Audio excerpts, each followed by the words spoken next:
si todo lo que nos han enseñado sobre lo que es correcto e incorrecto fuera solo una ficción conveniente? ¿Y si la moralidad no fuera un principio universal, sino una estrategia disfrazada, un mecanismo utilizado por los débiles para contener a los fuertes? Friedrich Nietzsche creía que muchos de los valores que moldean nuestras vidas no son más que una ilusión impuesta por aquellos que temen la verdadera libertad. Como él mismo escribió, toda moralidad consiste en una imaginación mentirosa, porque los hombres tienden a considerar sus condiciones de existencia como absolutas y eternas. Ahora, detente un momento y piensa, ¿alguna vez has sentido culpa por desear algo intensamente? ¿Te has sorprendido reprimiendo un impulso, no porque fuera dañino, sino porque te enseñaron que estaba mal? Esto no sucede por casualidad. Nietzsche argumenta que la moralidad no es una verdad objetiva, sino una construcción psicológica e histórica, creada para mantener el orden dentro de una sociedad dominada por los débiles. Pero, ¿quiénes son los débiles y quiénes son los fuertes? Desde los inicios de la civilización han surgido dos formas de moralidad: la moralidad de los amos y la moralidad de los esclavos. Los amos son aquellos que viven según sus propios valores, guiados por la fuerza, el coraje y el deseo de superarse. No piden permiso, no se inclinan ante el juicio ajeno. En contraste, los esclavos no tienen poder sobre sí mismos y por ello inventan valores que los ayudan a sobrevivir, valores que glorifican la humildad, la obediencia y la renuncia a los deseos naturales. Pero aquí está el detalle más inquietante. Con el tiempo, la moralidad de los esclavos triunfó, se infiltró en la cultura, en la religión, en los sistemas políticos, hasta que todos, incluso aquellos que nacieron para ser amos, comenzaron a creer que obedecer era una virtud. El resultado, una humanidad domesticada, incapaz de vivir plenamente su potencial. Nietzsche no buscaba juzgar esta realidad como buena o mala. Su objetivo era exponer el juego de fuerzas detrás de la moralidad, revelar sus engranajes ocultos y cuestionar hasta qué punto estamos dispuestos a aceptar esta farsa. La pregunta que nos deja es inquietante. ¿Vives de acuerdo con tus propios valores o solo sigues las reglas impuestas por los demás? Ahora que entendemos esta provocación inicial, necesitamos regresar a las raíces de la moralidad y comprender cómo comenzó todo, cómo la historia moldeó estos conceptos, quién determinó qué es bueno y qué es malo. Si la moralidad no es una verdad absoluta, ¿de dónde proviene? ¿Cómo fue posible que los valores de los esclavos dominaran la sociedad, mientras que los instintos de los amos fueron reprimidos? Para Nietzsche, la respuesta no está solo en la psicología, sino también en la historia. Al inicio de las civilizaciones, las sociedades se regían por la ley del más fuerte. Los amos eran guerreros, conquistadores, líderes que imponían su voluntad y creaban sus propios valores. No necesitaban justificar sus acciones ni buscar aprobación externa. Su fuerza, por sí sola, era la medida de su valor. Para los amos, lo bueno era aquello que exaltaba la vida, la grandeza, el coraje y la vitalidad. Lo malo era simplemente lo débil, lo derrotado, lo pasivo. Pero también existían aquellos que no tenían poder, los esclavos. Para ellos la fuerza bruta no era una opción. Su única alternativa para sobrevivir era la obediencia. Pero obedecer no es algo natural en el ser humano. Fue necesario un largo proceso de adaptación, una transformación interna en la que los instintos de rebeldía, venganza y autonomía fueron suprimidos y, en su lugar, surgieron nuevas virtudes: paciencia, humildad, sumisión. Con el tiempo, estas virtudes comenzaron a ser vistas como moralidad universal. Y aquí es donde entra la gran inversión que Nietzsche denuncia. Los esclavos, incapaces de igualarse en fuerza a los amos, comenzaron a convencerlos de que la propia fuerza era un pecado, que el orgullo era malo, que el deseo de poder era maldad, que la renuncia y el sufrimiento eran signos de grandeza espiritual.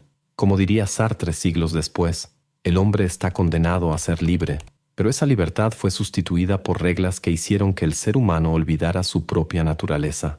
Uno de los momentos históricos que Nietzsche identifica como clave en esta transformación fue la esclavitud de los judíos en Egipto. Privados de cualquier poder, su supervivencia dependía de la creación de una ética de resistencia, un conjunto de valores que enseñaba a esperar, a soportar, a transformar el sufrimiento en redención. Con el tiempo, este modelo fue adoptado por el cristianismo, que amplió esta moralidad al mundo occidental: la exaltación del sacrificio, La glorificación de la debilidad y la condena del deseo se convirtieron en la base de la cultura europea. Pero hay un precio por esta inversión de valores. Cuando los instintos son reprimidos durante demasiado tiempo, no desaparecen, solo se vuelven hacia adentro. Y así es como surge uno de los conceptos más oscuros de la filosofía de Nietzsche, la mala conciencia. La pregunta ahora es, ¿qué sucede cuando un ser humano se ve obligado a reprimir su propio poder? ¿Qué pasa cuando no puede expresar su fuerza, su agresividad y su deseo de dominio? En el próximo capítulo veremos cómo esta represión dio origen a uno de los mayores venenos psicológicos de la humanidad, el resentimiento. ¿Qué sucede cuando un ser humano no puede actuar conforme a su verdadera naturaleza? ¿Qué ocurre cuando siente rabia, pero no puede expresarla? ¿Cuando desea algo, pero se le enseña a negarlo? Para Nietzsche, este conflicto interno genera un fenómeno devastador, la mala conciencia. La mala conciencia surge cuando los impulsos naturales del ser humano, la fuerza, la ambición, el deseo, son reprimidos. El esclavo, incapaz de rebelarse físicamente contra el amo, reprime su rabia. Pero la rabia no desaparece. Se vuelve hacia adentro, convirtiéndose en culpa, miedo, resentimiento. Aprende a odiar no solo a los amos, sino también a sí mismo. Como escribió Nietzsche, la moralidad es el instinto de rebaño en el individuo. Este odio reprimido da origen al resentimiento, un veneno psicológico que Nietzsche consideraba la base de la moral de los esclavos. El resentido no puede actuar, entonces fantasea con venganzas. No puede conquistar poder, así que demoniza a los poderosos. Se convence de que su debilidad es en realidad una virtud y que aquellos que poseen fuerza son malvados y perversos. Los líderes de este movimiento fueron los sacerdotes. Impotentes para enfrentar directamente a los amos, los sacerdotes usaron la moralidad como un arma.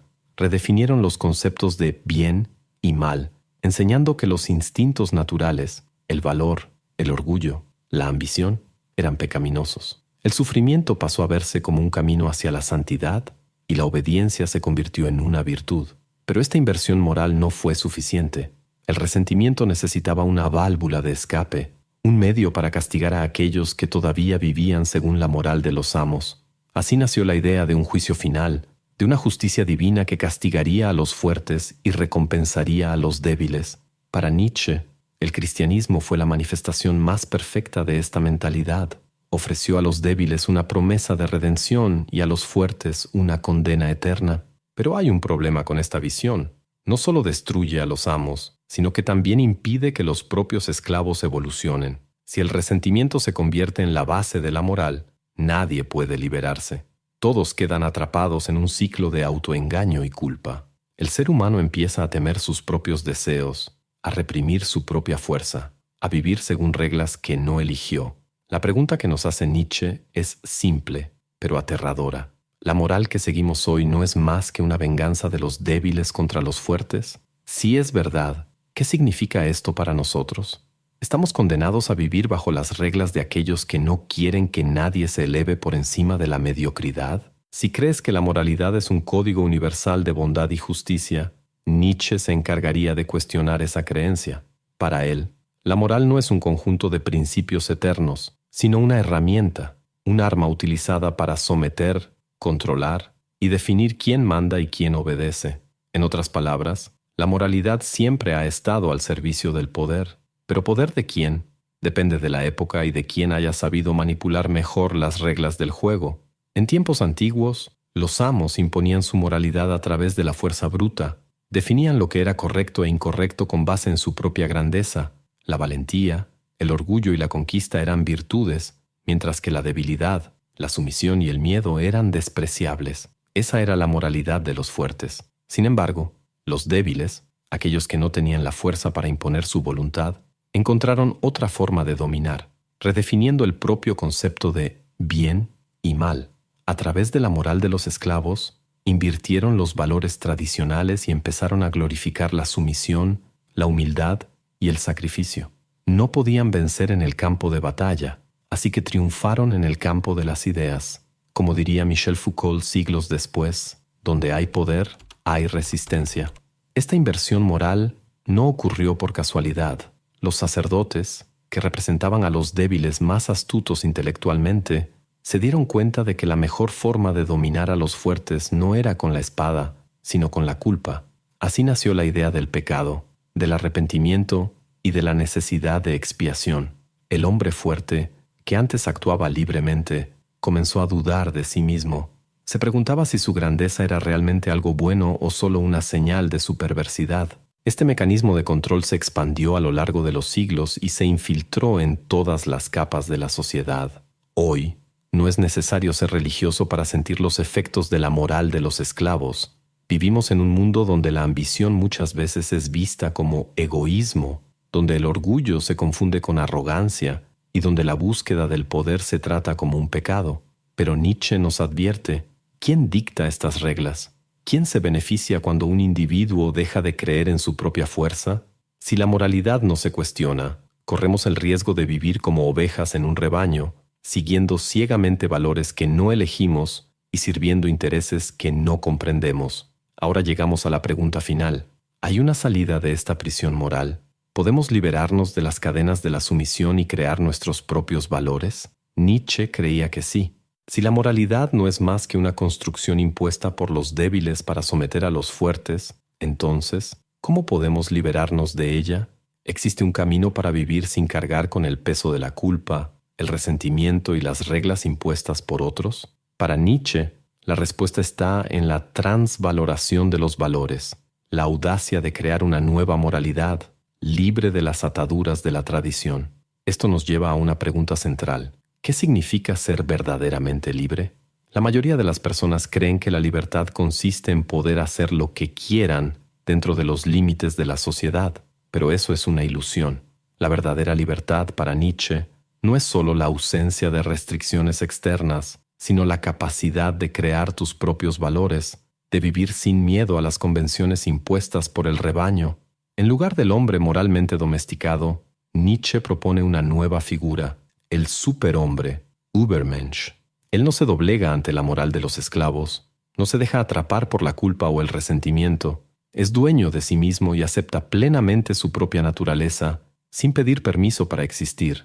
Como escribió Carl Jung, el destino de un hombre es su propia personalidad, pero el camino para convertirse en un superhombre no es fácil. Requiere el coraje de romper con todo lo que nos han enseñado como correcto. Significa abandonar la idea de que necesitamos la aprobación de los demás para validar nuestras elecciones. Significa desafiar las estructuras de poder que nos hacen sentir culpables por desear más de la vida.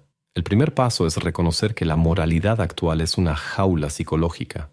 Desde la infancia, hemos sido condicionados a creer que desear poder es incorrecto, que la ambición es peligrosa y que siempre debemos poner a los demás por encima de nosotros mismos. Pero esa creencia no nació de la verdad, sino de la necesidad de los débiles de controlar a los fuertes. El segundo paso es asumir la responsabilidad total de la propia existencia.